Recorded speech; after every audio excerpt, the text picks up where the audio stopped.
নমস্কাৰ প্ৰাগ নিউজ ডিজিটেলৰ সবদৰ্শকক সুপ্ৰভাত জনাই আৰম্ভ কৰিবলৈ লৈছো আমাৰ বিশেষ অনুষ্ঠান জীৱন মাধুৰী।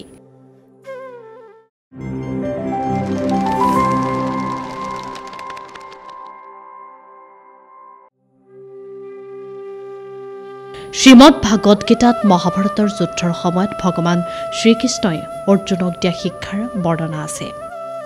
গীতাত দিয়া শিক্ষা মানৱ জীৱনত আজিও সমানে প্ৰাসংগিক আৰু জীৱনৰ সঠিক পথ প্ৰদৰ্শক।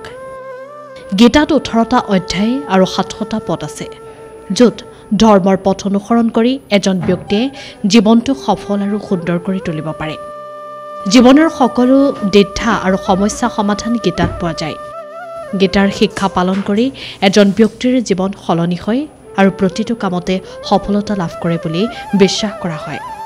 শ্ৰীমদ ভাগৱত গীতাৰ বহুমূলীয়া চিন্তাসমূহ আজি জীৱন মাধুৰীৰ এই খণ্ডটোৰ জৰিয়তে জানোচোন আহক। গীতাৰ ধৰ্মধ্বনিৰ গুৰুত্বপূৰ্ণ কথা। প্ৰথমে গীতাত উল্লেখ কৰা অনুসৰি মানুহৰ জীৱনৰ আটাইতকৈ ডাঙৰ সত্যটোৱেই হ'ল মৃত্যু। সেয়েহে মানুহে কেতিয়াও মৃত্যুক ভয় কৰা উচিত নহয়। তেওঁৰ এই ভয়ে বৰ্তমানৰ সুখ নোহোৱা কৰে। গতিকে আপোনাৰ মনত যদি মৃত্যুৰ ভয় আছে তেন্তে আজিৰ পৰা সেয়া ত্যাগ কৰক। দ্বিতীয়তে ভগৱান শ্ৰীকৃষ্ণই গীতাত কৈছে যে ক্ৰোধে বিভ্ৰান্তিৰ সৃষ্টি কৰে আৰু বিভ্ৰান্তিয়ে বুদ্ধি ধ্বংস কৰে। যেতিয়া বুদ্ধিয়ে কাম নকৰে তেতিয়া যুক্তিও ধ্বংস হয়। সেয়েহে প্ৰতিজন ব্যক্তিয়ে নিজৰ খং নিয়ন্ত্ৰণত ৰখা উচিত।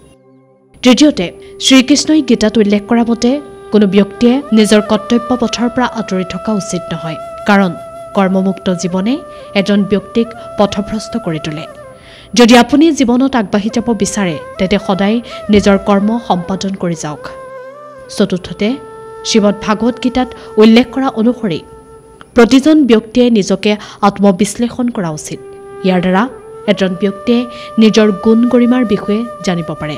আত্মবিশ্লেষণে এজন ব্যক্তিক শুদ্ধ সিদ্ধান্ত লোৱাত সহায় কৰে। শেষত গীতাৰ মতে প্ৰতিজন ব্যক্তিয়ে নিজৰ মনক নিয়ন্ত্ৰণ কৰা উচিত। নিজৰ মনটোক নিয়ন্ত্ৰণ কৰিব পাৰিলেহে এজন ব্যক্তিয়ে জীৱনৰ লক্ষ্যত সহজেই তথা সফলতা লাভ কৰিব পাৰে। গতিকে আপোনাৰ জীৱনৰ বাবে বহু প্ৰয়োজনীয় জ্ঞান গীতাত এনেদৰে দিয়া আছে। গতিকে আপুনিও গীতা অধ্যয়ন কৰক আৰু জীৱনটো জীপাল কৰি তোলক। আপোনাৰ দিনটো আৰু জীৱনটো জীপাল কৰি তোলাৰ উদ্দেশ্যেৰে প্ৰাগ নিউজ ডিজিটেলে হাতত লৈছে এই ব্যতিক্ৰমী অনুষ্ঠান জীৱন মাধুৰী। গতিকে প্ৰতিদিনে পুৱা 7:30 বজাত প্ৰাগ নিউজ ডিজিটেল পেজত চাবলৈ নাপাহৰিব আমাৰ বিশেষ অনুষ্ঠান জীৱন মাধুৰী। জীৱন মাধুৰী উপভোগ কৰক আৰু আপোনাৰ দিনটো তথা জীৱনটো আধ্যাত্মিক তথা ভক্তিভাৱেৰে জীপাল কৰি তোলক।